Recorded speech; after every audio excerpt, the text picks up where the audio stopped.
بسم الله الرحمن الرحيم. ومن أحسن قولا ممن دعا إلى الله وعمل صالحا وقال إنني من المسلمين. السلام عليكم ورحمة الله وبركاته.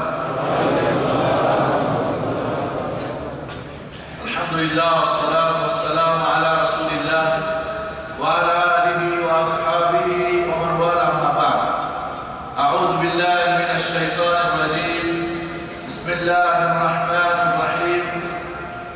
إن الله عنده علم الساعة وينزل الغيث ويعلم ما في الأرحام وما تدري نفس ماذا تكسب غدا وما تدري نفس بأي أرض تمر إن الله عليم خبير.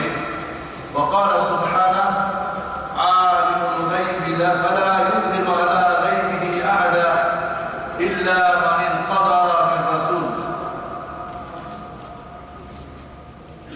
وعن عوف بن مالك رضي الله تعالى عنه قال أتيت النبي صلى الله عليه وسلم في غزوة تابوك وهو في قبة من آدم فقال اعدل ستا من بين يدي الساعة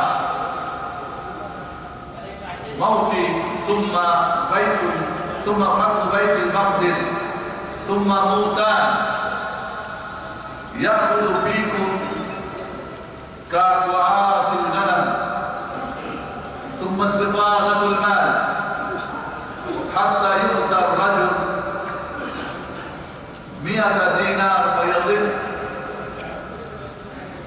فيظل ساخطا ثم فتنة لا يبقى بيت من العرب إلا دخلته ثم هدنة تكون بينكم وبين بني الأصفار فيغدرون فيأتونكم تحت 80 غاية تحت كل غاية 12,000 رواه البخاري. الحمد لله প্রথম কথাটি না বললেই না, সেটি হলো ইন্নী উহিব্বুকুম ফিল্লাহ, আমি আপনাদেরকে আল্লাহর রাস্তায় ভালোবাসি। দোয়া করি আল্লাহ রাব্বুল আলামিন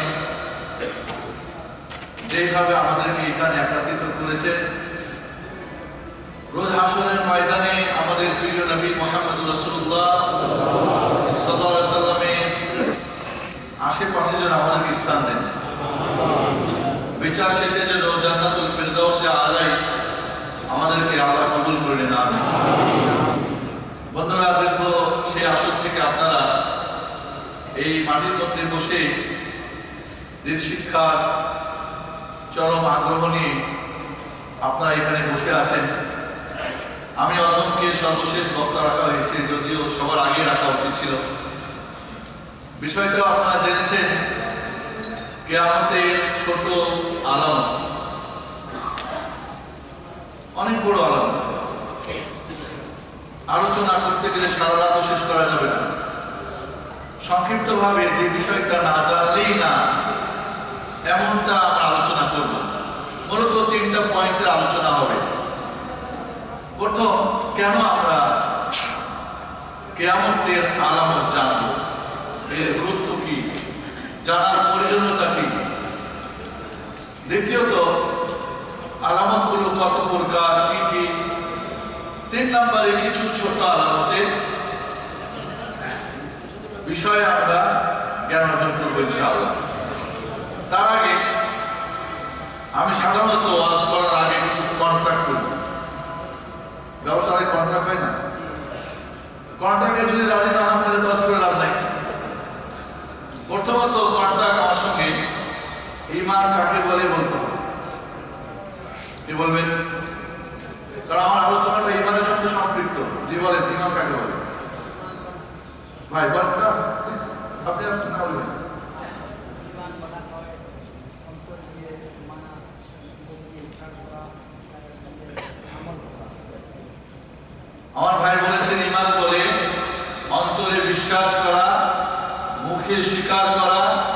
এবং তার দাবি কাজ কাম দিয়ে বাস্তবায়ন করা।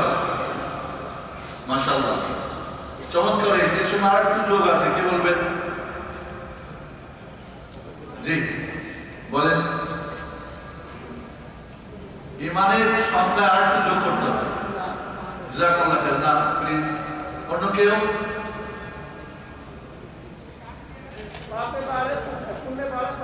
আহসান, জাযাকাল্লাহ খাইর। কোন জায়গায় বাড়ি? হ্যাঁ, দিনাজপুর, পুরে মিলাস। হ্যাঁ,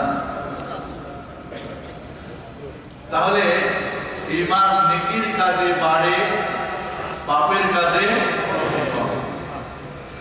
তাহলে ঈমান কাকে বলে? অন্তরে বিশ্বাস, মুখে স্বীকৃতি, এর দাবি বাস্তবায়ন করা, যা নেকির কাজে বাড়ে এবং পাপের কাজে কমে। আপনারা যখন এই মহাসম্মেলনে এসেছেন তখন যে একটা অবস্থা ঈমানি, এখনো কি সেই অবস্থাতে আছে না বেড়েছে কিছু? রমজান মাসের ঈমান আর আগে আর পরের ঈমান কি সমান মনে হয়? মক্কায় যখন যান, উমরা করেন বা হজ করেন, তখন চিন্তা করেন বাড়িতে গিয়ে এক ওয়াক্ত নামাজ আর ছাড়বো না, 5 ওয়াক্ত নামাজ জামাতে পড়বো, কোরআন শিখবো, ইসলামের নিষেধটা ছাড়বো না। হয় না? হয় না? কেন হয়? ঈমান বেড়েছে।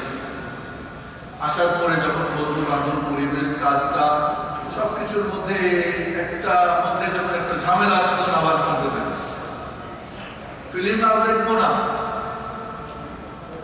বলে না, আবার 2 দিন বসে না, আর পরে আবার নিজেই অপেক্ষা। তাহলে বন্ধুরা, ঈমান বাড়ে কমে, এটা আমাদের কি আকীদা, বিশ্বাস। একটা গ্রুপ আছে, দল আছে, যারা ঈমান বাড়েও না কমেও না, এটা বাতিল ঈমান।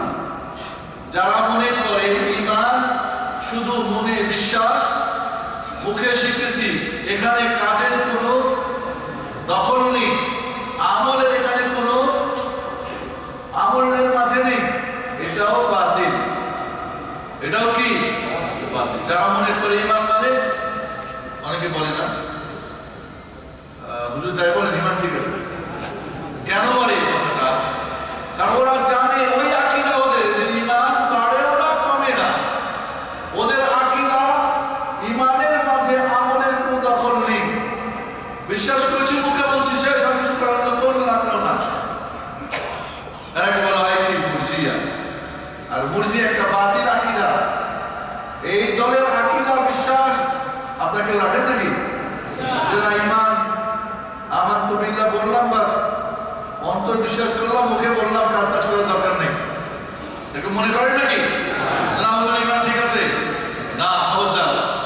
এবং এই ঈমানও রাখবেন না যে ঈমান বাড়ে না কমে না, অবশ্যই ঈমান বাড়ে এবং করে কমে।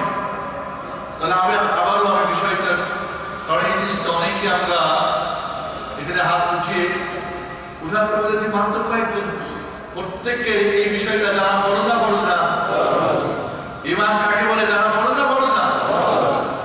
তাহলে প্রথমে, কারণ আমার আজকের আলোচনাটা যদি ঈমানেই গণ্ডগোল থাকলে আলোচনা শুনে লাভ রাখি।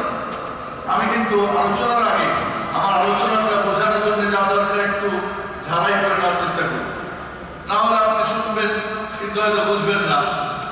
বাকি অনেক বড় বিষয়, যেখানে গিয়ে সময় শেষ, অবশ্যই কাজবাজ করবেন, আলহামদুলিল্লাহ বসে যাবো, কিন্তু যেটুকু দরকার সেটুকু তো বলতে হবে।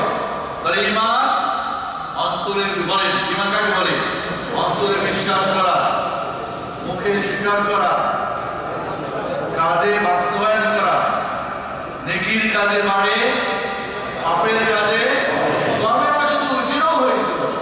বড় কুফরি করলে জিরো, বড় শিরক করলে জিরো, বড় মুনাফিকি করলে জিরো। কেউ যদি আল্লাহকে গালি দেয়, জিরো হয়ে যাবে। কেউ রাসূলকে গালি দেয়, জিরো হয়ে যাবে। কেউ কোনো ইসলামিক কোনো শেয়ার বা প্ল্যাটফর্ম বা কিছু নিয়ে তাচ্ছল্য করে, কি বলে দাড়ি ইসলাদা, কাফের হয়ে যাবে, ঈমান শূন্য হয়ে যাবে, নাউযুবিল্লাহ। কেউ বলে রিশওয়াত সালাম, দাম নেই বেটা, কাফের হয়ে যাবে, ঈমান শূন্য হয়ে যেতে পারে, এমন পাপ আছে। এবার প্রশ্ন হলো, মুমিন কাকে বলে? ঈমান তো বুঝলেন, যার মাঝে ঈমান আছে সে হলো মুমিন, ঠিক না? তাহলে মুমিন কে? কে বলবেন? ঈমান থেকে মুমিনের সংজ্ঞা বের করতে হবে। হ্যাঁ, মনে হচ্ছে না পারবো মালিশ, কে বলবেন? ঈমান যার মাঝে আছে সে মুমিন, অর্থাৎ এই পাঁচটা জিনিস যার মধ্যে হবে সে মুমিন। ওটা বুঝে আসে নাই? আপনারা একটু দাঁড়ান, আপনাদের মেমোরি ফুল হয়ে গেছে, দাঁড়ান একটু, দাঁড়ান সবাই, দাঁড়ান প্লিজ, দাঁড়ান একটু, রিল্যাক্স।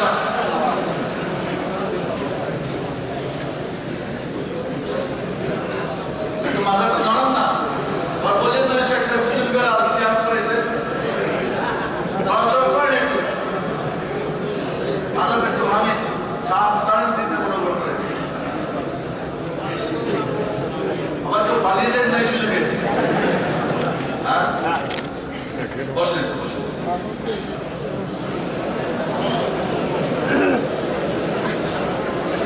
প্লিজ, আপনারা সাউন্ড করবেন না। জাস্ট আপনাদের একটু মেমোরি ফুল হয়ে গেছিল। আসলে কি মেমোরি ফুল হয় মানুষের? না বন্ধুরা, হাফ টাকা বের হয়েছিল, ফুল হয়ে যায় 1 টাকা, 2 টাকা, 3 টাকা, এখন কত টাকা পর্যন্ত পাওয়া যায়? 500, 1000 ফুল। কিন্তু মহান রব্বুল আলামিন এমন একটা হার্ড ডিস্ক দিয়েছেন, পৃথিবীর কোনো মানুষ একে ফুল করতে পারবে না, তবে ভাইরাস দিয়ে নষ্ট করতে পারবেন। জানেন, যদি ভাইরাস হয় নতুন করে ফরম্যাট করতে হবে, অথবা অ্যান্টিভাইরাস রাখতে হবে, যাতে করে ভাইরাস পড়লে আমাদের ভাইরাস দিয়ে অনেকের বলব, যার ফলে কাজ করে না। কেন? এই পৃথিবীতে যারা সবচাইতে বেশি এই আল্লাহর দেওয়া হার্ড ডিস্ক মেমোরি ব্যবহার করেছে, মাত্র 100-র মধ্যে 4, 96 কাজে লাগাতে পারেনি। বন্ধুরা, তাহলে আজকে আসর থেকে শুরু করেছেন, বললেন মাথা ব্যথা হয়ে গেছে, এরকম কথা, তাহলে খালি আছে অনেক, ইনশাআল্লাহ আছে না নাই? মাঝে মাঝে ফরম্যাট করবেন, ভাইরাস মারার জন্য শক্তিশালী অ্যান্টিভাইরাস রাখবেন। বন্ধুরা, আমাদের খেয়াল করেন, মুমিন কাকে বলে? যে ব্যক্তি অন্তরে বিশ্বাসকারী, মুখে স্বীকারকারী, আমলে তা বাস্তবায়নকারী, নেকির কাজ করে ঈমানকে মজবুতকারী, বৃদ্ধিকারী, বাড়ে যেহেতু, আর পাপের কাজ ছেড়ে ঈমানকে সংরক্ষণকারী, হেফাজতকারী, সেরকম। আপনার ইনশাআল্লাহ এই মুমিন তো? ইনশাআল্লাহ। আমাদের কিয়ামতের আলামতের আলোচনার জন্য এইটুকু আমাদের প্রয়োজন ছিল, কারণ কিয়ামতের ব্যাপারটা এটা ঈমানের যে 6টা রুকন আছে তার একটা, আখিরাতকে বিশ্বাস করার একটা রুকন কিনা? আল্লাহর প্রতি ঈমান, ফেরেশতাদের প্রতি ঈমান, কিতাব শরীফের প্রতি ঈমান, নবী রাসূলের প্রতি ঈমান, তারপরে বাকি ভালো মন্দের প্রতি ঈমান, এরপরে কি? আখিরাতের প্রতি ঈমান। তাহলে আখিরাত যে হবে এটা একটা ঈমানের অঙ্গ কিনা? ঈমানের একটা অঙ্গ গায়বকে বিশ্বাস করা। এই গায়বের ক্ষমতা কার? অদৃশ্যের খবর কে রাখেন? যা অতীতে হয়ে গেছে, এখন যা হবে, ভবিষ্যতে যা হতে পারে, কোনো মিডিয়া ছাড়া, কোনো মাধ্যম ছাড়া এর জ্ঞান কে রাখেন? আল্লাহ। আর কেউ রাখেন নাকি? কোন ফেরেশতা, কোন নবী রাসূল, কোন পীর বুজুর্গ, কোন আলেম ওলামা, কোন কবিরাজ, কোন কোন চোর ধরা না। এটাও একটা ঈমান, এটাও একটা ঈমান। কেউ যদি আল্লাহ ছাড়া কোন নবী রাসূল, ফেরেশতা, ওলি বুজুর্গ গায়ব জানে, জানতে পারবে, ক্ষমতা আছে বা হতে পারে, দাবি করে বা বিশ্বাস করেন বা মনে করেন, তাহলে সকল উম্মতের ইজমা হলো সে কাফের। সে কি? তাহলে আখিরাতের আলামতের কিয়ামত আলামত পড়ে কি হবে? শুনে কি লাভ হবে? হবে? ফায়দা হবে। তাহলে আমাদের ঈমানের আরেকটা জিনিসকে একটু ঝালাই করে নিই, যে ঈমান বিল গায়ব, আল্লাহ রাব্বুল আলামিন ছাড়া আর কেউ গায়ব জানেন না। বলবেন যে হাদিস কোরআনে শুনি কিয়ামতের আলামত এই হবে, ওই হবে, ওই হবে, এগুলি রাসূল সাল্লাল্লাহু আলাইহি ওয়াসাল্লাম বলেছেন, তাহলে উনি গায়েব না জানলে কিভাবে বললেন? এমন কি সন্দেহ হয় আপনাদের নাকি? আল্লাহ রাব্বুল আলামিন সেই সন্দেহের কথা আল্লাহ বলেছেন, ইন্নাল্লাহা ইনদাহু ইলমুস সাআ, কিয়ামত যে হবে এই জ্ঞানটা কার কাছে আছে? আল্লাহ রাব্বুল আলামিনের কাছে। এটা গায়বী জিনিস, ভবিষ্যৎ কখন হবে কেউ জানে না, হঠাৎ করে হবে। তবে তার আগে কি আলামতগুলো হবে এগুলি কি আল্লাহর জানা আছে না নাই? আছে। তো আল্লাহ যদি কাউকে জানাই দেন কোন মিডিয়ার মাধ্যমে, তাহলে কি গায়েব জানা হলো? এই পৃথিবীতে যত নবী রাসূল এসেছিলেন আলাইহিস সালাতু ওয়াস সালাম, সবার সঙ্গে আল্লাহর একটা মিডিয়া ছিল না? ছিল না? যার নাম কি? ওয়াহী। ওয়াহী মক্কাতে, মদিনাতে, রাস্তাতে, ঘাটে, বাড়িতে, যুদ্ধের ময়দানে কোনো কিছু প্রয়োজন হয়েছে, আল্লাহ রাব্বুল আলামিন দ্রুত তার রাসূলকে জানাতে পেরেছেন না পারেন নাই? এই পৃথিবীতে এমন কোনো মিডিয়া কেউ তৈরি করতে পেরেছে এখনো? তাহলে নবী রাসূলগণ যা বলেছে তা ছিল ওয়াহীর মাধ্যমে। সে কথা আল্লাহ বলছেন, আলিমুল গায়বি ফালা ইউযিরু আলা গায়বিহি আহাদা। আল্লাহ রাব্বুল আলামিন গায়ব জানেন, এই গায়ব কাউকে আল্লাহ জানাবেন না, কাউকে জন্য প্রকাশ করবেন না, ইল্লা মানির রাদা মির রাসূল, কিন্তু রাসূলদের মাঝে যাকে তিনি চাইবেন। আমাদের প্রিয় নবী মুহাম্মদ রাসূলুল্লাহ সাল্লাল্লাহু আলাইহি ওয়াসাল্লাম সর্বশ্রেষ্ঠ নবী কিনা? সর্বশ্রেষ্ঠ নবী, খাতামুন নবীয়্যিন ওয়াল মুরসালিন না? এবং তার আমরা সর্বশ্রেষ্ঠ উম্মত কিনা? বলেন আলহামদুলিল্লাহ। তো আজকে বললেন বন্ধুরা, তাহলে আল্লাহ রাব্বুল আলামিন যদি চান, তিনি তার এই গায়বের খবর রাসূলদেরকে জানান। তাহলে এই যে কিয়ামতের আলামত ছোট বা বড়, এগুলোর খবর আমরা কোরআনের মাধ্যমে, হাদিসের মাধ্যমে যা পাবো, এটা মহান রব্বুল আলামিন তার রাসূলের মাধ্যমে আমাদেরকে জানিয়ে দিয়েছেন। ঠিক না ভাই? আর এটা গায়েব জানা নয়, বরং আল্লাহ যিনি গায়েবের মালিক, তিনি মিডিয়ার মাধ্যমে জানিয়ে দিয়েছেন। আপনার বাড়িতে আজকে কি পাক হয়েছে, খাওয়া দাওয়া কি হয়েছে, ছোট ভাই খবর নিয়ে এখানেই থাকে, আপনাকে বললেন ভাই আজকে বাড়িতে এই হয়েছে, এই হয়েছে, এই হয়েছে, এই হয়েছে, হয়েছে, এটা কি গায়েব হলো না টেলিফোন মিডিয়ার মাধ্যমে হলো? নবী রাসূলগণ যা বললেন, সবচেয়ে পাওয়ারফুল যে মিডিয়া আল্লাহর যে ওয়াহী, তার মাধ্যম ছিল সমস্ত নবী রাসূলগণের মাধ্যমে। আর অবশ্যই তার পরিপূর্ণ এবং সবচেয়ে বেশি ছিল মুহাম্মদ রাসূলুল্লাহ সাল্লাল্লাহু আলাইহি ওয়াসাল্লাম। তাহলে এখানে কিন্তু আমাদের এই আলোচনার আগে আকীদাকে ঠিক করতে হবে যে এই যে খবরগুলো, কিয়ামতের আলামতগুলো আমরা যখন আলোচনা করব, কোরআন সুন্নাহর আলোকে মুহাম্মদ রাসূলুল্লাহ সাল্লাল্লাহু আলাইহি ওয়াসাল্লামকে আল্লাহ জানিয়েছেন, তিনি আমাদেরকে জানিয়েছেন। তাই আকীদা ঠিক হয়েছে তো? মুমিন পাঁচটা জিনিস আছে তো ইনশাআল্লাহ, এবং গায়েব আল্লাহ ছাড়া কেউ জানে না। আর আল্লাহ জানালেন, শুধু জানাবেন কাকে? রাসূলদেরকে। কোন সাহাবীকে না, কোন তাবিকে না, কোন ইমামকে না, কোন ওলি বুজুর্গকে না। কারণ অনেকে কাশফে দেখে নেয়, কেউ স্বপ্নে দেখে নেয়, কাউ ইলহাম হয়ে যায়, হয় না হয় না। এগুলো যদি আপনারা বিশ্বাস করেন, গায়েবের ব্যাপারটা অন্যরাও কেউ জানে, তাহলে এটা পাক্কা সে মুশরিক এবং কাফির হয়ে যাবে। নাউযুবিল্লাহ। তাহলে আজকে যে আপনাদের কিয়ামতের আলামতের আলোচনা করব, সেটা সম্পূর্ণভাবে মুহাম্মদ রাসূলুল্লাহ সাল্লাল্লাহু আলাইহি ওয়াসাল্লামকে আল্লাহ রাব্বুল আলামিন জানিয়ে দিয়েছেন, তার উম্মতের কাছে তিনি পৌঁছে দিয়েছেন। বন্ধুরা, আল্লাহর নবী আলাইহিস সালাম আবু যায়েদ আমর ইবনে আখতাব রাদিয়াল্লাহু তাআলা আনহু থেকে বর্ণিত মুসলিম শরীফের হাদিস ৭৪৪৪ নম্বর হাদিস, অষ্টম খণ্ডের ১৭৩ নম্বর পেজে হাদিসটি এসেছে। তিনি বলেন, শোনেন ঘটনা। সাল্লা বিনা রাসূলুল্লাহ সাল্লাল্লাহু আলাইহি ওয়াসাল্লাম, আল্লাহর নবী আলাইহিস আলাইহিস সালাম ফজরের নামাজ পড়লেন আমাদেরকে মসজিদ নববীতে।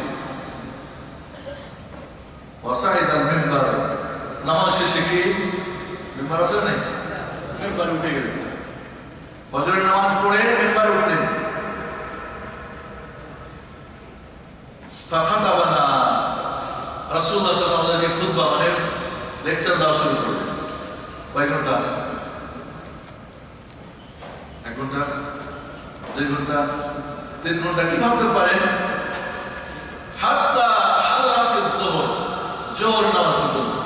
ইয়া আল্লাহ, আসরে আসছেন কেবল, অনেকে হয়তো আসর মানে মাগরিবের পরে আসেন, অনেকে এশার পরে আসেন, অনেকে আসতেছেন, ঠিক না বলি? সাহাবায়ে কেরামকে নিয়ে আল্লাহর নবী আলাইহিস সালাম ফজরের নামাজ পড়েই মিম্বারে উঠে খুতবা দেওয়া শুরু করলেন, আলোচনা। বাংলাদেশে বাঙালির জন্য আরবি খুতবা না, আরবের জন্য আরবি খুতবা। সাহাবায়ে কেরাম বুঝতেছিলেন না? বুঝতেছিলেন না? হাত্তা হাদারাতুল যুহর, জোহরের নামাজ পর্যন্ত। ইয়া আল্লাহ, ফজর থেকে জোহর পর্যন্ত কয় ঘন্টা? আর জানা আছে বলবেন প্লিজ?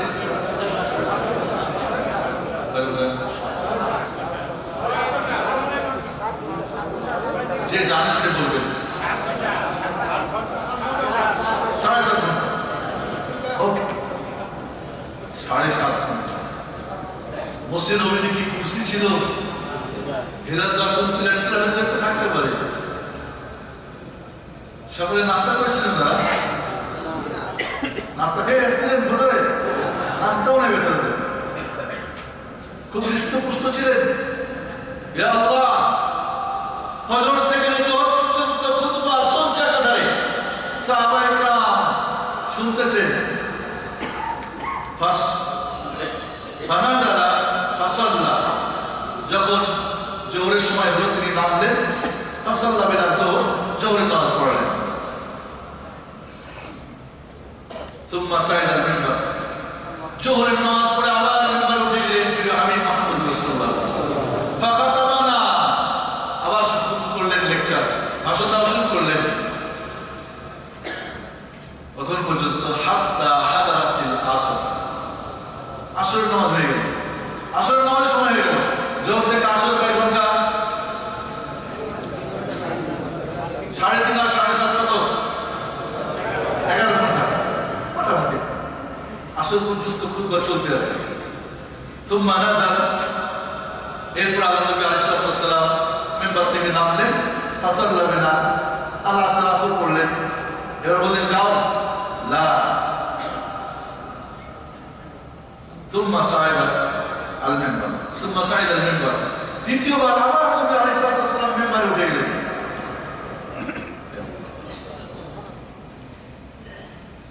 এই পৃথিবীর আল্লাহ রাব্বুল আলামিনের সর্বশ্রেষ্ঠ রাসূল আলোচনা করছেন কাদেরকে নিয়ে? সর্বশ্রেষ্ঠ এই পৃথিবীর মানুষ যাদেরকে জমিনের ফেরেশতা বলা হয়।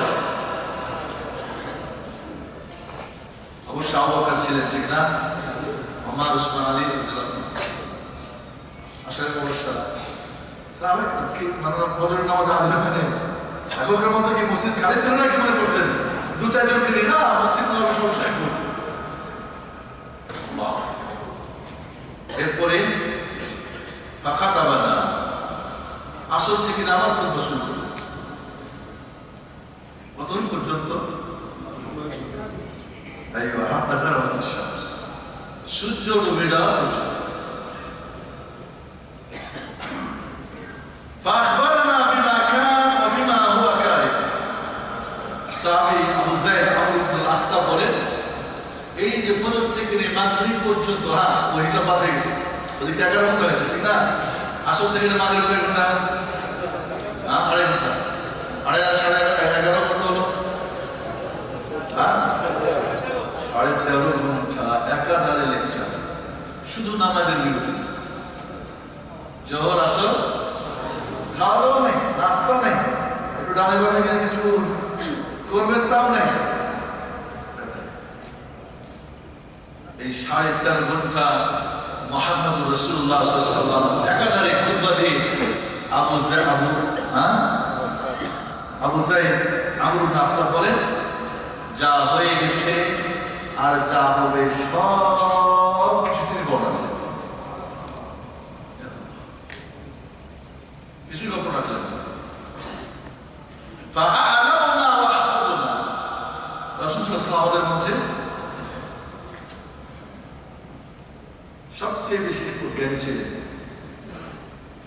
এবং সবচেয়ে মেমোরি তার সবচেয়ে বেশি হাফেজ ছিল। এই কথা বলতে গিয়ে কোনো ডানে বামে কোথাও আটকে গেছে, এটা বা ওটা। আজকে অনেকে ডাক্তার জাকির নায়েকের মেমোরি দেখে আপনারা অনেকে আশ্চর্য হলাম,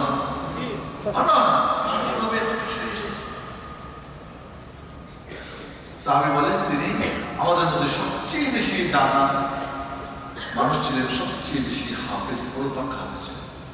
বন্ধুরা, তাহলে এই 13.5 ঘন্টা মুহাম্মদুর রাসূলুল্লাহ সাল্লাল্লাহু আলাইহি ওয়াসাল্লামের জবানের বর্ণনা আমরা কি কিছুটা 1.5 ঘন্টাতে বা 5-10 মানে এই এখনই হয়তো চিরকুট চলে আসবে, সম্ভব বলে আপনারা? সম্ভব। বন্ধুরা, তাহলে আপনারা আমার মনে হয় সাহাবায়ে কেরাম রাদিয়াল্লাহু তাআলা আনহুদের সেই দিনে একটু আজকে প্র্যাকটিস করে যান না, কি বলেন আপনারা? রোজা আরাম না তো বলবেন না শেখ আপনাকে এই কি বিপদ, 1 বছরে একবার নিয়ে আসেন লম্বা সময়, একেবারে একরকম শেখদেরকে নিয়ে এসে একটা প্র্যাকটিস চালাতে থাকে না। বন্ধুরা, মাঝে মাঝে দরকার আছে আমাদের ঈমান রিচার্জ করার জন্য লম্বা লম্বা টাইম দিতে হবে। কি মাসে মধ্যে না দিলে ঈমানের যে খান্তিটা এইটা পূর্ণ হবে না। ব্যাটারিটা অনেক সময় বেশি করে না দিলে ফুল চার্জ হবে না, দুর্বল ব্যাটারি হবে। চার্জের সময় বেশি লাগে না, লাগে। নতুন হলে তাও মাশাআল্লাহ 1 ঘন্টার মধ্যে রিচার্জ হয়ে যায়। পুরাতন হয়ে গেলে একটু বেশি সময় দিয়ে রিচার্জ করতে হয় না। দুর্বল হলে আমরা কি আসলে শক্তিশালী না দুর্বলে? দুর্বল। বন্ধুরা, তাহলে একটু লম্বা লম্বা রিচার্জ করার দরকার আছে না নাই?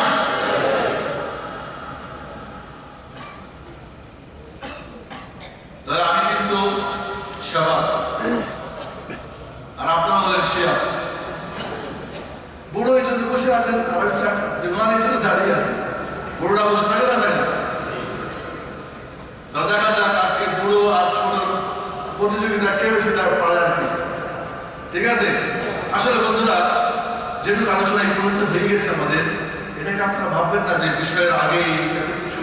এটা কিন্তু আমাদের এই মৌলিক কথাটা, এই বেসিক কথাটা যদি আপনি না জানেন, কিয়ামতের আলামত পড়বেন, বুঝবেন, শুনবেন, আপনার ভিতরে কোনো প্রতিক্রিয়া সৃষ্টি হবে না। বন্ধুরা, এবার আমি চলে যাই কেন আমরা কিয়ামতের আলামত জানবো। তার আগে আরেকটু আমরা ঠিক করে নিই, কিয়ামত হবে না, হবে না? এই ঈমানটুকু রাখতে হবে না, হবে না? অনেকে বলে না কিয়ামত কিসের? এই যে মহাপ্রলয় ঘটবে, এই বিশ্ব পরিক্রমা, এই মহাবিশ্বের ব্যবস্থাপনা সব যে তছনছ হয়ে যাবে, আসমান জমিন সব শেষ হয়ে যাবে, আসমান ভেঙে চুরচার হয়ে যাবে, জমিন একটা হয়ে যাবে, আসমান এই সূর্য নক্ষত্র আর কিছু থাকবে না, সবাই পৃথিবীটা একটা সমান সমতল ভূমি হবে ইত্যাদি। আখিরাতের এই যে কিয়ামতের কথা আমাদেরকে বিশ্বাস করতে হবে না, হবে না? এটা ঈমানের একটা অঙ্গ না, অঙ্গ না? তাহলে বন্ধু, পরকালে ঈমানের মাঝে আমাদের যে সারা পৃথিবী একদিন ধ্বংস হয়ে যাবে, আবার পুনরুত্থিত হতে হবে, রোজ হাসরের ময়দানে জমা হতে হবে, বিচার এবং হিসাব নিকাশের জন্য মহান রব্বুল আলামিনের কাছে আমাদেরকে দাঁড়াতে হবে। কত বছরের দিন?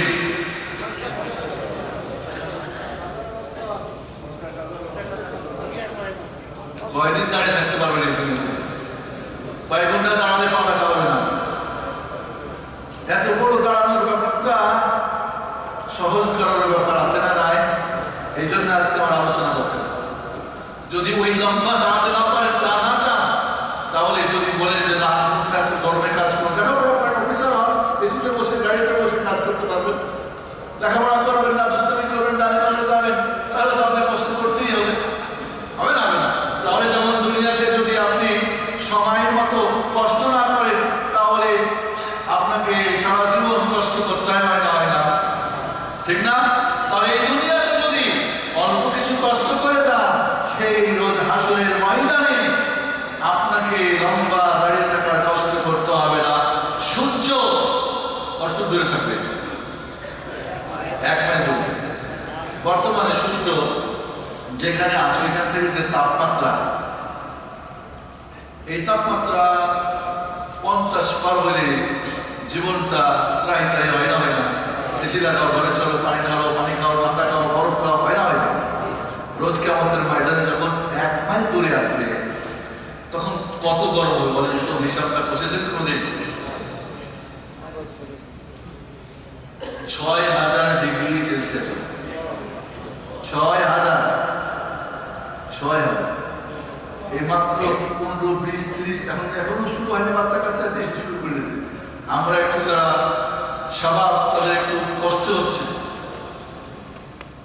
বন্ধুরা। 6000 ডিগ্রি সেলসিয়াস ঘামের সমুদ্রে সাঁতার দিতে হবে। আর আগুনের কথাটাও বলে ফেলি, এই দুনিয়ার আগুন এক তাপমাত্রা, ঠিক না? আর 69 যোগ হলে আখিরাতের জাহান্নামের আগুনের তাপ কত হবে জানেন না? শুনেন নাই? এই তাপমাত্রা যারা নিয়ন্ত্রণ করে বা হিসাব করে, এই আগুনের তাপ দিয়ে যে তাপ হয় এটাকে 70 গুণ করলে তাপমাত্রা হয় 2,80,000 তাপমাত্রা। 2,80,000, প্রায় 3 লক্ষ তাপমাত্রাটা হবে তার আগুনে। প্রতিদিন চামড়া 70,000 বার করে জ্বলবে এবং গড়বে। তাহলে ওই আখিরাতের কথা, কিয়ামতের কথা বড়। সেই কিয়ামতের আগে ছোট কিয়ামতের যদি সাবধানতা অবলম্বন করেন তাহলে আপনি পার পাবেন। তাহলে জানা দরকার আছে না? আজকে আলোচনা সারা রাত বসে জানবেন না? ঘন্টা কি সারা রাত বসে না করে যাবেন, এর মধ্যে খাওয়া দাওয়া হবে সমস্যা নেই বন্ধুরা। তাহলে আমরা কিয়ামতের যেহেতু ব্যাপারটা আমাদের ঈমান ও আমলে আছে, এই জন্য আমাদের এই ঈমানটাকে বাড়ানোর জন্য আমাদের আজকের আলোচনা প্রয়োজন, ঠিক না? 2 নম্বরে ঈমানের প্রতি মজবুত থাকার জন্য প্রয়োজন। যখন আপনি একটা করে আলামত পড়বেন আর দেখবেন যে বাস্তবে ঘটতেছে, আপনার ঈমানটাকে মজবুত হয়ে যাবে। হবে না? রাসূল সাল্লাল্লাহু আলাইহি ওয়াসাল্লাম বলছেন ব্যভিচার বেড়ে যাবে, অজ্ঞতা বেড়ে যাবে। রাসূলুল্লাহ সাল্লাল্লাহু আলাইহি ওয়াসাল্লাম বলেছেন সুদ খাবে মানুষ, বেশি বেশি সুদ খাচ্ছে। প্রত্যেকটা যখন অক্ষর মিলবে তখন আপনার এই দিন যে সঠিক এটার উপর আপনার মজবুত হবে না? এছাড়া একটা আপনার আসবে রাসূলুল্লাহ সাল্লাল্লাহু আলাইহি ওয়াসাল্লাম যে আসলেই আল্লাহর রাসূল, এই ঈমানটাও মজবুত হবে না? হবে বন্ধুরা। কিয়ামতের আগে বিভিন্ন আবর্তন পরিবর্তন ঘটবে। কোন সময় কি ধরনের আমাদের প্রস্তুতি গ্রহণ করতে হবে, কোন ধরনের বিধিবিধান আসবে সেটা আমাদের জানা যাবে। দাজ্জালের প্রথম দিন 1 বছর সমান হবে। 1 বছর সমান হলে নামাজ পড়বেন কিভাবে? 5 ওয়াক্ত না 24 ঘন্টা করে হিসাব করে 5 ওয়াক্ত পড়বেন? একদিন হবে সূর্য উঠবে, 1 বছর আর উঠবে না। ফিতনা আসবে, ফিতনার সময় কি করবেন? আমাদের ফজিলাতুল শেখ আব্দুল হামিদ ফাইজি হাফিজাহুল্লাহ সময় বহু চমৎকার, আমি শুনতেছিলাম যে চমৎকার আলোচনা করতেছিলেন। এই আলোচনাটা আমার শেখকে আমি অনুরোধ করবো, উনিও বলেছেন যে উনি পূর্ণাঙ্গ আলোচনাটা আমার অফিসে বর্ণাত্মক আলোচনা করে এটা আমাদের সভাপতিদেরকে দিয়ে দেবেন, যাতে করে আমরা অভিজ্ঞতা চমৎকার এই বিষয়টা অত্যন্ত পরিবার এই মুহূর্তে। বন্ধুরা, তাহলে আমাদের ফিতনার সময় কি করতে হবে না করতে হবে যদি আমরা এই আলামতগুলি না পড়ি, না জানি, তা আমরা উল্টো পাল্টা করে দেবো। উল্টো পাল্টা করা ভালো হবে না সোজা করা ভালো হবে? সোজা করে চলার জন্য আমাদের আজকের এই বিষয়গুলি কি জানা দরকার। বন্ধুরা, আসলে এখানে প্রায় 15টা কারণ আমি লিখে আনছিলাম যে কেন আমাদেরকে জানতে হবে। আমার মনে হয় যথেষ্ট, কি বলেন? সময় কিন্তু যেহেতু বের পড়ে যাবে, আমার মনে হয় যেগুলো বলেছি এগুলোই আমাদের জন্য যথেষ্ট বিষয়। এছাড়াও আমাদের আর কিছু আমাদের 2টা পয়েন্ট দরকার, জরুরি মনে করি। একটা হলো যে আমাদের আশা আকাঙ্ক্ষা, আমাদের অনুপ্রেরণা বাড়বে। আপনি যখন জানবেন সর্বশেষ সময় একটা আসবে, এখন অনেকেই মুসলমানদের নির্যাতন, জুলুম, এই যে নিপীড়ন, খুব কঠিন অবস্থা থেকে অনেকে মনে করি এটা বুঝি ঠিক না, জায়গা বুঝি বাতিল না বন্ধুরা। আপনার মনে রাখতে হবে, যখন আলামত পড়বেন জানবেন এক সময় আসবে মাহদি, এক সময় আসবে ঈসা আলাইহিস সালাম আসবে। আবার নতুন করে এই পৃথিবীতে মুহাম্মদুর রাসূলুল্লাহ সাল্লাল্লাহু আলাইহি ওয়াসাল্লামের শারিয়াত বাস্তবায়িত হবে, সমস্ত বিদআত সমস্ত কুফর শিরক সব প্রমিত হবে, মুসলমানরা কাফেরের যুদ্ধ হবে, মুসলমানদের জয় হবে, যুদ্ধ হবে, সর্বশেষ যুদ্ধ মুসলমান আর কাফের। এই রোম বাংলা আসমানের সাথে, রোম বলতে বর্তমান ইউরোপ এবং আমেরিকা, কত হবে 80টা গায়ে হবে, মানে পতাকা, এক এক পতাকার নিচে দাঁড়াবে 12,000 করে। 12,000কে 80 দিয়ে গুণ করলে কত হয়? 12 অঙ্কের ছাত্র কারা বলতে বলেন?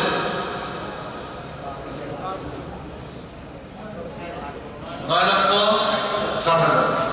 9,60,000 সৈন্য হবে কাফেরদের। এবং এই যুদ্ধটা কোথায় হবে? শামে, সিরিয়ায়। এটাও জেনে নেই। মুসলমানদের মুজাহিদদের 3টা দল হবে। একটা দল প্রথমেই যুদ্ধেতেই মোরতাদ হয়ে যাবে, বলবে না 9,60,000-এর সামনে এরা দুর্বল, মোরতাদ হয়ে যাবে। এরপরে দ্বিতীয় দল, এই পৃথিবীর সর্বশ্রেষ্ঠ শহীদ, যুদ্ধ করে তারা শহীদ হয়ে যাবে। এরপরে তৃতীয় যে দলটা, মানে গ্রুপটা থাকবে, এদের মাধ্যমে আল্লাহর উপরে বিজয় লাভ দেওয়া যাবে। এই পৃথিবীর সমস্ত ইহুদি, খ্রিস্টান, বৌদ্ধ যত কিছু মিল্লাত কাফের সব পরাজয় বরণ করে আবার মুহাম্মদুর রাসূলুল্লাহ সাল্লাল্লাহু আলাইহি ওয়াসাল্লাম রেখে যাওয়া অরিজিনাল দিন আবার এই পৃথিবীতে আসবে। তাহলে এরকম শুনলে আমাদের আশাবাদী হবো না, হবো না আমরা? তাহলে আলোচনা দরকার কিনা, বোঝা দরকার কিনা? এছাড়াও যখন আমরা দাওয়াতের কাজ করব, তখন যারা পাপিষ্ঠ, যারা পাপ করে, উল্টাপাল্টা করে, ডানে বামে করে, ওদেরকে আলামতগুলি শোনাবো। দেখো রাসূল সাল্লাল্লাহু আলাইহি ওয়াসাল্লাম বলে গেছেন, দেখো হচ্ছে কি, বলে হ্যাঁ তা তো হচ্ছে, এটা হয়েছে না হচ্ছে, এটা হচ্ছে না হচ্ছে, এটা হচ্ছে। তখন ওই পাপী লোকটা কি করবে? এবং তাকে এইভাবে বলতে বলতে একদিন কিন্তু তোমার কিয়ামত হয়ে যাবে, তুমি মৃত্যুবরণ করবে। এরপরে ছোট কিয়ামত, বড় কিয়ামত ইত্যাদি। ওই লোকটা তখন কিয়ামতের আলোচনা শুনে দিনের পথে আসবে, মজবুত মুসলমান হবে। দাওয়াতের ক্ষেত্রেও আমাদের এই আলামতগুলি জানা এবং বোঝা প্রয়োজন। বন্ধুরা, আমরা এখানে যেটা দেখতে পাচ্ছি যে ছোট আলামতগুলো 131টি আমার এখানে লিস্টে পাচ্ছি, আর 10টা তো বড় আলামত আছে। বড়টা তো আমার আজকে আলোচনা নেই। তাহলে 131টা আলামত আলোচনা করা সামলাতে হবে না, ওই মেম্বার উঠতে হবে, আমার হবে, ফজর করে আবার শুরু করতে হবে। তো আমরা সংক্ষেপে কিছু বলবো। তার আগে আপনাদেরকে বলবো বন্ধুরা যে কিয়ামত 3টা, কিয়ামতের আলামত 3টা। আলামত তিনি ভাগ করেছেন, কেউ বলছেন 2 প্রকার, ছোট আলামত আর বড় আলামত। ছোট আলামত কেউ ভাগ করেছেন, কিছু হয়ে গেছে, কিছু হচ্ছে এবং হয়ে যাচ্ছে, সামনে হয়ে যাচ্ছে, আর কিছু এখনো হয় নাই, ভবিষ্যতে হবে। কিছু আলামত হয়ে গেছে, কিছু আলামত শুরু হয়েছে, কন্টিনিউ আছে, আর কিছু এখনো শুরু হয় নাই। 3 প্রকার হল না, হল না? আর কিছু বড় আলামত, ছোটটা 3 প্রকার আর বড়টা। কেউ ভাগ করেছেন যে না, আলামত 3 প্রকার, সুগরা, উসতা, কুবরা। ছোট আলামত মানে আপনার মৃত্যু, প্রত্যেকটি মানুষের মৃত্যু একটা কি কিয়ামত আলামত, মানে আপনি মরে গেলেন, আপনার কিয়ামত শুরু হয়েছে না হয় নাই, এটা একটা আলামত। আর একটা হলো যেগুলি আল্লাহর নবী আলাইহিস সালাম ভবিষ্যৎবাণী করে গেছেন, এই হবে, ওই হবে। ছোট ছোট আর কিছু আছে বড়। ভাগ যাই হোক, আমার ভাগ্যে আলোচনা হলো কিছু আলামত হয়ে গেছে ছোট, কিছু শুরু হয়েছে, চলতে আছে, আর কিছু শুরু হয় নাই, ভবিষ্যতে আসবে। এই হলো আজকের আলোচনা মূল কথা। এখন আমরা কিছু আলামত আপনাদের কাছে বলবো ইনশাআল্লাহ। বন্ধুরা, বসার আগে একটা কথা বলে দিই, কিছু আলামত আমরা শুনলে মনে করি যে এটা হচ্ছে হারাম জিনিস। যেমন একটা আলামত আছে যে অনেক বড় বড় দালান কোঠা বানাবে, এটা নিয়ে অহংকার করবে। অহংকার করা ঠিক না, কিন্তু বড় বড় দালান কোঠা কি বানা হারাম হয়ে যাবে না? এটা আলামত, কিন্তু হারাম না। এবং এইগুলো বলার উদ্দেশ্য হচ্ছে এই খারাপগুলো থেকে আমাদের বিরত থাকা, ভালো যদি কিছু থাকে সেখানে আমাদের অংশগ্রহণ করা। বন্ধুরা, ছোট আলামতের যেটা হয়ে গেছে, প্রথম আলামত যেটা, সেটা হলো রাসূলুল্লাহ সাল্লাল্লাহু আলাইহি ওয়াসাল্লামের এই পৃথিবীতে নবী এবং রাসূল হয়ে আগমন ঘটা। আল্লাহর হাবিব আলাইহিস সালাম বলেন, ওয়াইসলানা ওয়াসা কাহাতাইন ওয়াদাম্মা সাফা ওয়াল উসতা। রাওয়াহ মুসলিম, মুসলিম শরীফের হাদিস। আল্লাহর নবী আলাইহিস সালাম বলেন, আমি এবং কিয়ামত এতটুকু দূরত্ব। এই দুইটা আমলের মাঝে কতটুকু দূরত্ব? আমি নবী রাসূল হয়ে এই দুনিয়ায় এসেছি, এরপরে কিয়ামত শুধু এতটুকু পার্থক্য, মানে খুব নিকটে, ঠিক না? তো আল্লাহর নবী কি নবী রাসূল হয়ে এই দুনিয়াতে এসে চলে গেছেন না যান নাই? এটা একটা আলামত। শেষ নবী আসা মানে কিয়ামত সমাপ্ত। এই পৃথিবী আল্লাহ রাব্বুল আলামিন যত নিয়ামত দান করেছেন, তার সর্বশ্রেষ্ঠ নিয়ামতের মধ্যে একটি কি? মুহাম্মদুর রাসূলুল্লাহ সাল্লাল্লাহু আলাইহি ওয়াসাল্লামকে নবী রাসূল আমাদের জন্য পাঠিয়েছেন, যিনি আমাদের দুনিয়া ও আখিরাতে সব ধরনের কল্যাণের পথ পাতে আমাদের উৎসাহিত করেছেন, আর সব ধরনের অকল্যাণ পথ বলে তিনি তা থেকে উৎসাহিত করেছেন। এরপরে যেটি আলামত, বন্ধুরা, রাসূলুল্লাহ সাল্লাল্লাহু আলাইহি ওয়াসাল্লামের বিদায়। বুখারী শরীফের হাদিস যেটা আপনার সামনে পড়েছিলাম, আবু মালিকের হাদিস, তাবুকের যুদ্ধে আল্লাহ নবী বললেন, সিত্তান, 6টা গুণ কিয়ামতের আগে, কিয়ামতের আগে 6টা আলামতগুলো, তার মধ্যে মাউতি, আমি নবী এই দুনিয়া ছেড়ে মৃত্যুবরণ করতে হবে। অনেকে বলে রাসূল মরেই নাই। বলে কিয়ামতে বিশ্বাস আছে? আখিরাতে বিশ্বাস আছে? ছোট আলামতে বিশ্বাস আছে? নেই। আল্লাহ নবী আলাইহিস সালাম বলেন, মাউতি, রাসূল মারা গেছে। আনাস বিন মালিক রাদিয়াল্লাহু তাআলা বলেন, যেদিন আল্লাহ নবী আলাইহিস সালাম হিজরত করে মদিনায় আসলেন, সমস্ত মদিনা আলোকিত হয়ে গেল। সমস্ত মদিনা যেন আলোর আলোক উজ্জ্বল, মানে সব যেন মদিনা যেন আলোয় হাসতেছে, আলোর হাসি। আর যেদিন মুহাম্মদুর রাসূলুল্লাহ সাল্লাল্লাহু আলাইহি ওয়াসাল্লাম মৃত্যুবরণ করলেন, সেদিন সমস্ত মদিনায় অন্ধকার যেন ঢেকে নিয়েছিল। তাহলে রাসূলের মৃত্যুটাও কি একটা কিয়ামতের ছোট আলামত। এরপরে বাইতুল মাকদিসের বিজয়। আপনারা জানেন যে 16 হিজরিতে ওমর ইবনে খাত্তাব রাদিয়াল্লাহু তাআলা আনহুর খেলাফতের আমলে বাইতুল মাকদিস বিজয় হয়েছিল না হয় নাই? এই বাইতুল মাকদিস কাদের হাতে ছিল? ইহুদি খ্রিস্টানদের হাতে। ওরা খেয়ানত করেছিল, তাই এসেছিল মুসলমানদের হাতে। মুসলমান যখন খেয়ানত করেছে, তখন আবার চলে গেছে ওদের হাতে। এই বাইতুল মাকদিসের আবার ফিরে আসবে যখন মুসলমান কি করবে? আবার এর আমল রক্ষা করার চেষ্টা করবে ইনশাআল্লাহ। তাহলে বাইতুল মাকদিসের বিজয়, এটা ছিল একটা ভবিষ্যৎবাণী মুহাম্মদ রাসূলুল্লাহ সাল্লাল্লাহু আলাইহি ওয়াসাল্লামের। তিনি বলেছিলেন, এরপরে ফাতহু বাইতুল মাকদিস, আগের হাদিসের একটা অংশ। এরপরে ছিল কি? তাউন, আমওয়াস, একটা মহামারী। আল্লাহ নবী আলাইহিস সালাম বলেছিলেন যে একটা বিশাল আকারের মহামারী হবে, যে মহামারীতে প্রায় 25,000 মুসলমান মারা গিয়েছিল। 25,000। এর মধ্যে আবু বকর ইবনে জাররাহ, মুআয ইবনে জাবাল রাদিয়াল্লাহু তাআলা আনহু সাহাবী, অনেক সাহাবী ছিলেন। আল্লাহ নবীর এই ভবিষ্যৎবাণীটা, এই মহামারীতে বলেছিলেন যে একটা মহামারী আসবে, যেখানে ওই ছাগলের যদি মহামারী হয়, নাক দিয়ে পানি পড়ে বাস করে শেষ। এরকম এই মহামারীটি এসে এটা ঘটেছিল আপনার 18 হিজরিতে। 18 হিজরি রাসূল যেভাবে বলে গেছিলেন, ঠিক ওইভাবে এটা ঘটেছিল। আল্লাহু আকবার। বন্ধুরা, এগুলো শুনে দেখে আমাদের পূর্ববর্তীদের ঈমান আমাদের ঈমান বাড়তে হবে না হবে না? অবশ্যই বাড়তে হবে। এরপরে হলো ধন সম্পদের প্রাচুর্যতা। আল্লাহ নবী আলাইহিস সালাম বলছেন যে আমি আমার উম্মত গরিব মিসকিন থাকবে ভয় পাই না, ধন সম্পদের প্রাচুর্য আসবে। এই তোমরা উপার্জনের একে ইনকাম করার জন্য তোমরা প্রতিযোগিতায় নেমে ধ্বংস হয়ে যাবে। যেমন তোমাদের পূর্ববর্তীরা এই নিয়ে ধ্বংস হয়েছিল। একজন মানুষ 100 দিনার, একটু সময় আছে এখন আসলে পরে 100 দিনার একজন ফকিরের হাতে দিবে, তারপর বলবে শাহাদা। কি বলবে? 100 দিনার। 1 দিনার সমান কত? 1 দিনার হলো 400 গ্রাম স্বর্ণ। এখন বর্তমানে স্বর্ণ গ্রাম কত করে? 150 টাকা, 140। 140 হলে 100 দিনার অর্থাৎ 400 অধিকার, ওই যে পোয়াগুলো হিসাব করলে কত হয়?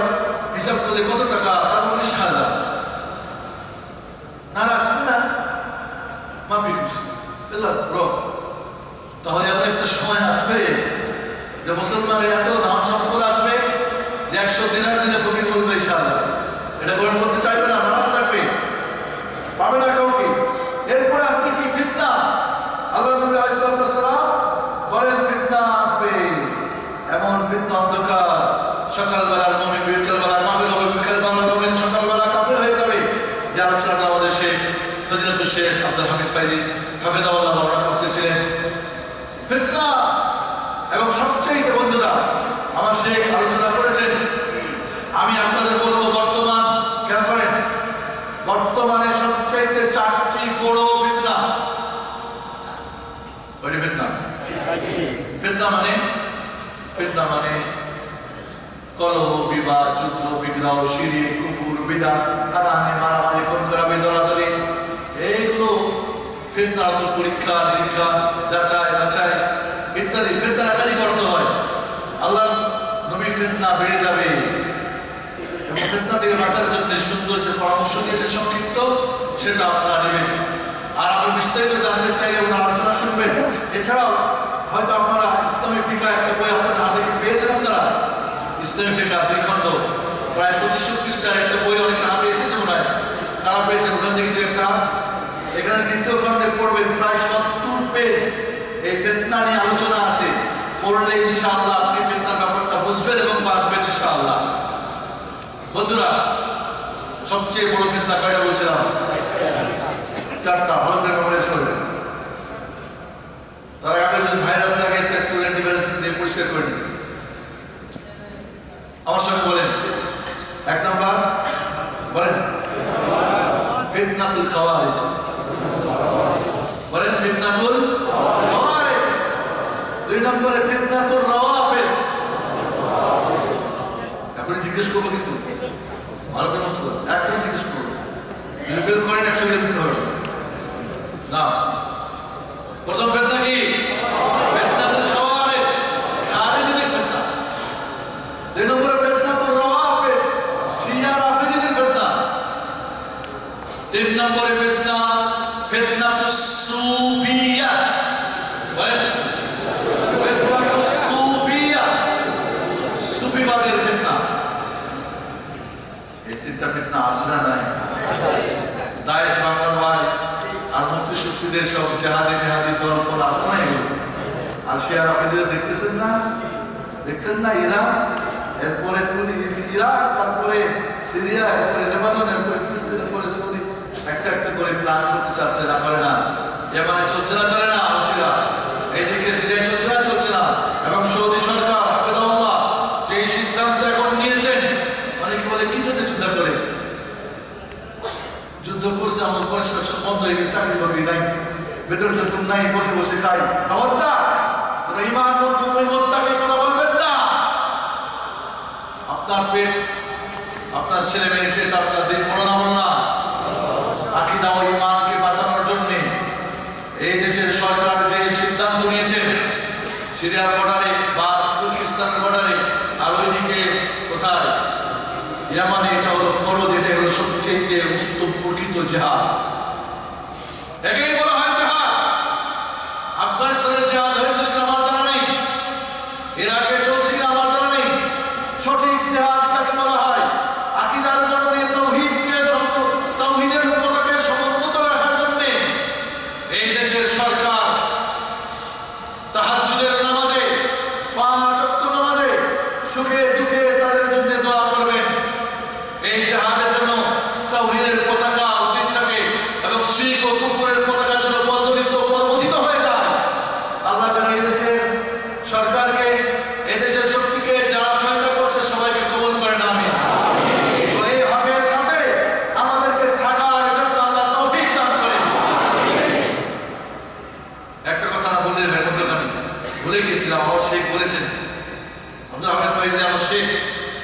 আমার বড় ভাই, আমার মুরব্বী, ওনার বইপত্র আপনারা জানেন। ওনার থেকে উপকৃত হওয়ার জন্য কেউ বদলি করবেন না, কাছেই থাকে আপনাদের।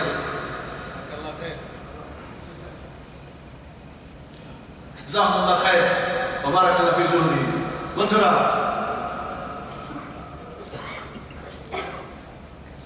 একটা কথা উনি বলেছেন, আমি বলতে ভুলে গেছিলাম যে কিয়ামত থেকে বলে এত বছর পর হয়ে যাবে। আমরা আকীদা কি জেনেছি? কিয়ামত কখন হবে আল্লাহ ছাড়া কেউ জানেন না। কিয়ামত কবে হবে কেউ জানেন না। কোন নবী, কোন রাসূল, কোন ফেরেশতা, কোন বুজুর্গ, কোন দার্শনিক, কোন চিন্তাবিদ, কোন আলেম, বড় হুজুর, ছোট হুজুর, মুফতি, কাজী, অমুক তমুক বুজুর্গ কেউ না। এই বিশ্বাস রাখেন না রাখেন? আজকে কেউ যেন বিভ্রান্ত না করে আপনাদেরকে, সমুদ্রে ভেঙে যাবে। বা কোন বৈজ্ঞানিক গবেষণা করছে, আবিষ্কার যোগ করে দিলাম অমুক তমুক এই ঘরের ফেরতা তাছাড়া নাই। এটা একটা ফেরতা ক্ষমতা সুনির্দিষ্ট করে দেওয়া, আচানক হঠাৎ করে হবে, এটা বিশ্বাস। এবং কে করবেন? আমেরিকা কোনো মহাশক্তি নয়। বন্ধুরা, ফেতনা বলছিলাম যে প্রথম ফেতনাটা হলে কি হলো? ফেতনাতুল খাওয়ারিজ। দ্বিতীয় ফেতনাতুল রাওয়াফিদ। তৃতীয়ত ফেতনাতুস সুফিয়া, সুফিবাদ। এই হুজুর বুজুর্গ আর কবর তরিকা মরিকা অমুক তমুক যারা যারা তাইরিয়া কাদিয়া চিশতিয়া নকশবন্দিয়া রুসাইলিয়া জাইদিয়া বাইদা বুঝছেন না? বুঝছেন না? এই সমস্ত তরিকাবাদের যত দল, সুফিবাদ যত, যারা আউলিয়া ও শয়তানকে আমাদের রহমান মনে করে এই পৃথিবীতে শিরক ও কুফরের যারা সয়লাব করেছে, আহলে বাইতের মহব্বত দেখিয়ে শিয়া রাফিজিরা শিরক কুফর ঈমান ও আমলকে ধ্বংস করেছে। খাওয়ারিজরা চরমপন্থী হয়ে কবিরা গুনাহ করলে কবির হয়ে যায় ফতোয়া দিয়ে হত্যাযজ্ঞ চালিয়ে ইসলাম মুসলমানের ভাবমূর্তিকে নষ্ট করেছে। এই তিনটা ফিতনা আপনাদের চোখের সামনে আছে না নাই? আছে, বুঝেন? 4 নম্বর ফিতনা হলো ফিতনাতুল হিজবিয়্যা। বলেন ফিতনাতুল হিজবিয়্যা, দলাদলির ফিতনা। ইসলামের নামে বহু দল মত, এই দল সেই দল, ওই দল, এই দলে ওই দলে, এর 6 দফা 9 দফা 7 দফা অমুক দফা। কেউ জঙ্গল থেকে আসে না নাই? কেউ স্বপ্নে, কেউ পণ্ডিতজি গবেষণা করে। বাংলাদেশে একটা দল তৈরি হয়েছে না, হয় না? হিজবুত তাওহীদ, শুনছেন না শুনেন না? আর এটা তো লেটেস্ট, আগে দলের মতো কিছু গেছে। তাহলে হিজবিয়া, ধর্মের নামে দলাদলি আর আপোষের মধ্যে একে অপরের হানাহানি খুনাখুনি চলছে। ইসলামের মধ্যে একটি দল কোরআন সুন্নাহ, একটি দল কোরআন এবং সুন্নাহ। 73 72 দল জাহান্নামে যাবে, একটি কোরআন সুন্নাহর দল যাবে কোথায়? জান্নাতে। কোরআন সুন্নাহর নাম দিয়ে ব্যক্তি কেউ দল তৈরি করবেন না। কেউ করলে সে সমস্ত দলকে সমর্থন করবেন না, বাতিলকে ছুঁড়ে মারবেন, বাতিলের সঙ্গে কখনোই থাকবেন না। কোরআন সুন্নাহর নাম দিয়ে আপোষে হানাহানি করবেন না। কোরআন সুন্নাহর নাম দিয়ে একইভাবে থাকার চেষ্টা করবেন আপোষের মধ্যে। আমি গত বছর তার আগের বছরও এই দলাদলি নিয়ে একটা আলোচনা করেছিলাম, হয়তো আপনারা শুনেছেন, জানেন। যদি একই আকীদার সঠিক কোরআন সুন্নাহর অনুসারী হন, তাহলে সবাই একসঙ্গে এক প্ল্যাটফর্মে কাজ করতে হবে না? হবে না? যদি না করতে পারে কোনো কারণে, হয়তো কাজ ভিন্ন, কেউ হয়তো মুসলিম করছে, কেউ বাইরে করছে, কেউ ওয়াজ দিয়ে করছে, কেউ চ্যানেল খুলে করছে, হতে পারে না? হবে না? কাজ একটাই, তাহলে একে অপরকে সহযোগিতা করতে হবে। যে সত্য দল হন, আপনি স্যাটেলাইট খুলে যাবেন নাই হাফেজাহুল্লাহ, এই জন্য বলবেন ইসলামিক সেন্টারের এই কাজগুলি চলবে না, এগুলি মাত্র কয়েকটা কোটি কোটি মানুষ দেখে গেলাম, আপোষে বললেন না, একে অপরের সহায়তা করে। যেহেতু দুজনে আপনি না, শুধু হয়তো কাজের প্লাস্টিক কোম্পানি কি সব এক মানেন না? এই জন্য কি আপনি এটা বলবেন তোমার এটা চলবে না, তো যার টাকা নেই এই বেচারা কিনে চলবে, কথার কথা। তাহলে বন্ধুরা, আমি বলছি না, তাহলে আপোষে মিলে একসঙ্গে কাজ করেন, না পারলে একে অপরকে সহযোগিতা করেন, এটা হকের আলামত। তাও যদি না হয়, যার যার কাজ করবো, হ্যাঁ আপনারটা করে আমারটা করি, আপোষ করে ঝগড়া ফসাদ না করি। আর এই 3 পরে যদি 4 নম্বরে কাউ ইস্তান হয়, তাহলে আল্লাহর কসমে, আল্লাহর ভয়ে বলছি, সে বাতিল বাতিল বাতিল। কতটুকু বাতিল সেটা দেখতে হবে। আগে বলি না, যতটুকু বাতিল আসে এর মাঝে কি আছে? বাতিল আছে। আমার মনে হয় এখানে আলোচনা বন্ধ করলে বন্ধ হয়। এই চারটা ফিতনা অনেক আগবার স্মরণ করে। কে বলবেন? কে বলবেন? একজন দাঁড়িয়ে বলেন, একশো দিতে হবে কিন্তু আমার যাওয়া ভালো হয়েছে। জি, ফিতনাতুল খাওয়ারিজ, খারিজিদের ফিতনা, ফিতনা আমি যেগুলো বলছি বলতে হবে, যদিও আমি ফিতনাতুল খাওয়ারিজ, খারিজের ফিতনা, ফিতনাতুল রাওয়াফিজ, শিয়ারাফিজের ফিতনা, ফিতনাতুস সুফিয়া, সুফিবাদের ফিতনা, আর ফিতনাতুল হিজবিয়া, ইসলামের নামে দলাদলি, হিজবিয়া জাহেলিয়া, দলাদলি জাহেলিয়াতের অন্তর্ভুক্ত, ইসলামের অন্তর্ভুক্ত না। কাজে কেউ দলচল করে দলাদলি করবেন না, যদিও কাজের ভিন্নতা হয়, ঠিক আছে, মিলেমিশে করেন, কোনো ফিতনা করবেন না। বন্ধুরা, এই চারটি ফিতনা, এই ফিতনার কথা রাসূল বলে গেছেন, এই চারটা সবচাইতে ঘরের বড় ফিতনা আজকে আমাদের চোখের সামনে কিনা? চোখের সামনে না? তাহলে ফিতনা হবে আল্লাহর নবীর সাথে এবং বাস্তবে আমরা দেখছি। এছাড়াও আরো ছোটখাটো ফিতনা তো আছে। বন্ধুরা, এইভাবে আরো হচ্ছে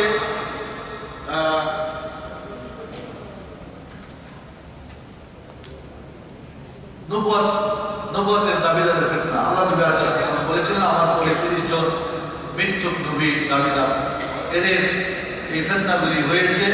শেষ পর্যন্ত আমাদের ভারত মহাদেশে গোলাম আহমদ কাদিয়ানী দাবি করছে না, করে না? হিজবুত তাওহীদের দাবি আসছে না, আসে না? কিন্তু মিথ্যুক আসবে, রাসূলুল্লাহ সাল্লাল্লাহু আলাইহি ওয়াসাল্লাম বলেছেন, এটা আমাদের কি মানতে হবে। এরপরে হলো কি, এই পৃথিবীতে এখন নিরাপত্তার চরম অবস্থা, ঠিক না? ঘরে ঘরে এখন যে অবস্থা বাংলাদেশে, এমন একটা অবস্থা যে নিরাপত্তার প্রচন্ড অভাব, ঠিক না? ঠিক, কিন্তু একটা সময় আসবে মানুষের মধ্যে নিরাপত্তা, মানুষ নিরাপদে চলবে। আল্লাহ নবী আলাইহিস সালাম ভবিষ্যৎবাণী করে গেছিলেন, মক্কা থেকে ইরাক যাবে, একজন মহিলা উটের উপরে বসে, ওই ছয়ে বসে, হাওলাতে বসে, কেউ তার কিছু বলবে না। এটা হয়ে গেছে, আবারও আসবে ইনশাআল্লাহ, আবারও আসবে। তাহলে আলাইহিস সালাম আসবেন, আবার এই পৃথিবীতে কি আমন নিরাপত্তা আসবে, এটা আমার বিশ্বাস করতে হবে। বন্ধুরা, এরপরে আল্লাহ নবীর একটা ভবিষ্যৎবাণী ছিল যে হেজাজে, মক্কা মদিনায় কি হবে? বিশাল অগ্নিগুলির একটা কি হবে? আগুনের আগুন বের হবে, আলো বের হবে, এর মাধ্যমে ওই বুসরা শামের শহর আলোকিত হয়ে যাবে, ওইখানে উটের খুঁজ দেখা যাবে। এবং এটা হয়েছিল 654 হিজরিতে, 654 হিজরিতে এই ঘটনা ঘটেছিল। এর ইতিহাস আল্লামা ইবনে কাসির রাহমাতুল্লাহ আলাইহি লিখেছেন।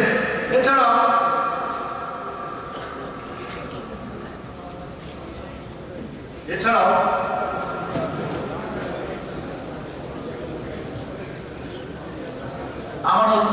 আমানতের খেয়ানত হবে, আমানতের খেয়ানত হবে।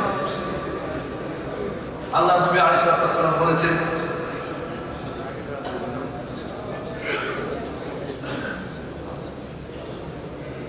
মাত্র দুইটা পয়েন্ট বলে আমি শেষ করবো, যেহেতু আমাদের প্রাণপ্রিয়, আমাদের মুরব্বী, এই সৌদি আরবের যত আমরা বাংলাদেশে আছি সবার মুরব্বী, সবার গার্ডিয়ান এসে গেছেন। কাজে আমি দীর্ঘ আলোচনা করে তাকে কষ্ট দিতে চাই না, আমি মাত্র দুইটা পয়েন্ট বলে শেষ করে দেব। আমানতের খেয়ানত হবে। আল্লাহ নবী আলাইহিস সালাম বলেন, ইদা দিকা আমানত ফাতাবির সা, যখন আমানতের খেয়ানত হবে, কিয়ামত অপেক্ষা করো। সাহাবায়ে বলেন, সাহাবী বলেন, কাইফা আল্লাহ, কিভাবে আমানতের খেয়ানত হবে রাসূলুল্লাহ? ক্বালা ইদা উসিদাল আমরু ইলা গায়রি আহলি ফাতাবির সা, যখন অনুপযুক্ত ব্যক্তিদের কাছে দায়িত্ব অর্পণ করা হবে, তখন কিয়ামতের অপেক্ষা শুরু করবে, কিয়ামত আর করে নেবে। আর ছোট ছোট অজ্ঞ মূর্খদের কাছে দায়িত্ব দেওয়া হচ্ছে না, হয় না। তাহলে কিয়ামতের ব্যাপারটা, এই আলামতটা আমরা চোখে সচক্ষে আমরা দেখতে পাচ্ছি। আল্লাহ নবী আলাইহিস সালাম আরো বলছেন যে কিয়ামতের আগে শরীয়তের ইলম উঠে যাবে,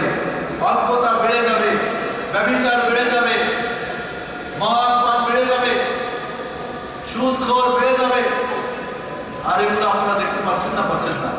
বিশেষ করে সত্যিকারে যারা বিজ্ঞ আলেম, রব্বানি আলেম, কোরআন সুন্নাহ, এরা দুনিয়া থেকে আল্লাহকে নিয়ে নেবেন। এবং এক শ্রেণী যারা নিজেদেরকে আলেম মুফতি দাবি করবেন, একবার নেটে দেখলাম একজন লিখেছেন 24 ঘন্টা যে কোনো সময় ফতোয়া জিজ্ঞেস করতে পারেন। তো আমি ওনাকে কল দিলাম, দিয়ে একটা ফতোয়া জিজ্ঞেস করলাম।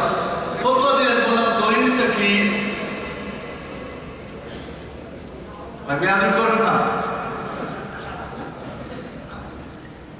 আমি বললাম যে বেয়াদবকে আপনি না, আপনি বলছেন যে মুফতি, আমি জিজ্ঞেস করছি দলিল পারেন না, তো আপনি বেয়াদব নাই বেয়াদব ভাই। তো কেটে দিলেন একটা প্রশ্ন। এরকম মুফতির শেষ নাই। নামের আগে মুফতি হলে মুফতি হয় না। দাড়ি টুপি আর পানিওয়ালা মাদ্রাসা থেকে একটা সার্টিফিকেট নিলে হয় না।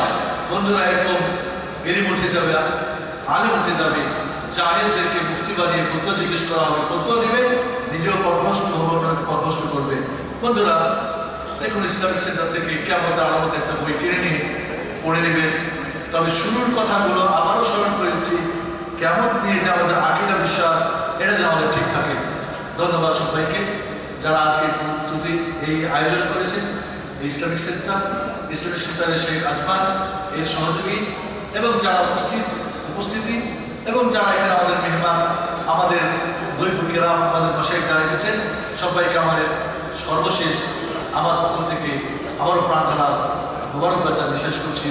আল্লাহ রাব্বুল কাছে আবারও দোয়া করছি, হে মহান আল্লাহ, এই তোমার ঘরে আমাদেরকে একাত্রিত করেছো, কিয়ামতেও এক জায়গায় তোমার প্রিয় হাবিবের আশেপাশে একাত্রিত করার তৌফিক আমাদেরকে দিও, এবং জান্নাতুল ফেরদাউসে সবাইকে একসাথে থাকার তুমি আমাদেরকে সুযোগ করে দিও। আমিন।